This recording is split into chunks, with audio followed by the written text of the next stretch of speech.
Les reportages et les lancements, c'est bien joli, mais il ne faut pas oublier l'autre volet de Top Gear, les invités. Pas seulement conviés à assister à l'émission, ils donnent de leur personne, c'est le jeu. Avant même de monter sur le plateau, il faut faire un chrono. Autoplus a suivi Frédéric Shaw et Noum Diawara, révélés par le film Qu'est-ce qu'on a fait au bon Dieu lors de leur premier pas en tant qu'apprenti pilote. Et chaque initiation commence par un briefing, un cours théorique d'une vingtaine de minutes assez technique où sont abordés les thèmes des trajectoires, du freinage et des transferts de masse. Pas simple à digérer, surtout à l'heure du petit déjeuner. Et du coup, les mains vont suivre le regard. Puis vient le moment de se transformer en pilote. Combinaison, bottines, gants, casques, rien ne manque à l'appel, si ce n'est leur monture, une Dacia Sandero.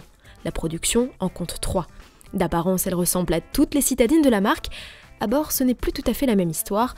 Entièrement dépouillée, elle est renforcée d'arceaux, équipée de baquets et son moteur de 90 chevaux a même eu le droit à une petite préparation, histoire de se prémunir des assauts des as du volant en herbe. La piste de Top Gear France est située à 2 pas des studios, elle mesure 2,1 km et compte 7 virages. Avant d'être lâchés dans l'arène, les invités ont 4 tours de reconnaissance aux côtés d'un instructeur. Pour les conseils et astuces, Guillaume vaut mieux qu'un Stig, n'est-ce pas nous ? C'était assez impressionnant en fait, parce que ça va super vite et à chaque fois on se dit non ça passe pas, il fait si, accélère. Je dis mais non là je vais me planter. Et puis tu accélères, tu penses que la voiture va partir sur le côté, elle va se retourner, ben non tiens. Et en fait il faut lui faire confiance, en fait on peut rouler vite quand même et ça tient. A l'inverse, Frédéric est lui beaucoup moins à l'aise, mais il ne compte pas se laisser faire. J'ai pas conduit depuis plus de 10 ans, donc ça fait bizarre quoi, tu me donnes un 2 roues, je suis plus à l'aise. Du coup j'ai rétrogradé quand il fallait pas, j'ai accéléré quand il fallait pas, mais je te dis je vais faire mieux le prochain. Car oui, c'est seul ensuite qu'ils se retrouvent au volant, ils ont alors 4 tours pour exploser les temps, la production ne retiendra que le meilleur d'entre eux. Et après quelques tours de piste, l'heure est au débrief et au pronostic. Entre les deux potes, la bonne ambiance règne. Je passe, j'ai le deuxième virage, je fais un virage et je fais tout droit. Non, je le prends, mais c'est assez désordonné quoi, tu vois. Donc, il est dur celui-là. Hein. Ouais, il est dur. Fred il participe plus qu'il ne veut gagner, c'est déjà pas mal. Mais moi ça me va très bien, j'ai pas de problème. Voilà. L'important c'est que je reste en vie.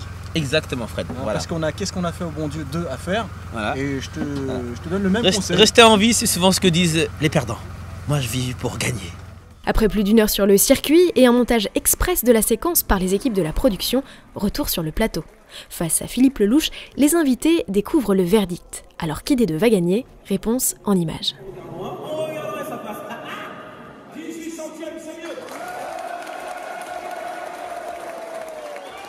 Ça s'est très bien passé, mais c'est marrant parce que j'étais persuadé d'avoir perdu et au final je le bats de quelques centièmes et là c'est jouissif parce qu'il a fait tellement le kéké pendant tout le circuit et le savoir que j'ai gagné au final je suis très content.